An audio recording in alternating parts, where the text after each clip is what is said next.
Golden plover एक छोटा पक्षी है जो अपने प्रवास के लिए प्रसिद्ध है। हर साल यह समुद्र के ऊपर अमेरिकी राज्य अलास्का से हवाई द्वीप तक लगभग 4000 किलोमीटर की उड़ान भरता है और यह इसके लिए सबसे छोटा यात्रा मार्ग है। यह उड़ान करीब 88 घंटों की होती है, जिसमें पक्षी रास्ते में कहीं नहीं रुकता। रास्ते में कोई द्वीप नहीं है और यह पक्षी तैर भी नहीं सकता।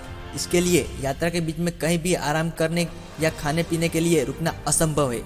जब वैज्ञानिकों ने इस पक्षी के बारे में शोध किया तो उन्होंने पाया कि इस विशेष यात्रा को पूरा करने के लिए पक्षी को 88 ग्राम वसा की आवश्यकता होती है, जबकि वास्तव में पक्षी के पास उड़ान ईंधन के रूप में केवल लगभग 70 ग्राम वसा होता है। अब तार्किक रूप से ये ईंधन की कमी के कारण पक्षी को गंतव्य से लगभग 800 किमी तक पहले ही मर जाना चाहिए था, लेकिन पक्षी हर साल सुरक्षित रूप में गंतव्य तक पहुंच जाता है। यह कैसे होता है? जवाब चौंकाने वाला है।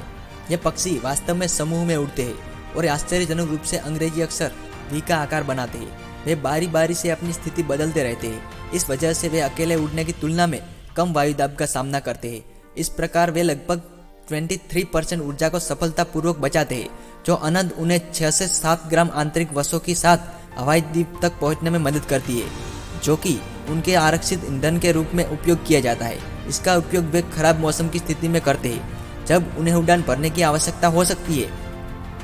अब आप ही बताओ, तुम परमेश्वर की शक्ति, सर्वोच्च निर्माता को कैसे नकार सकते हो?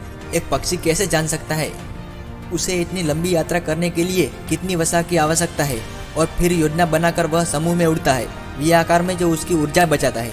इसे अपने गंतव्य के सबसे छोटे मार्ग की शिक्षा किसने दी?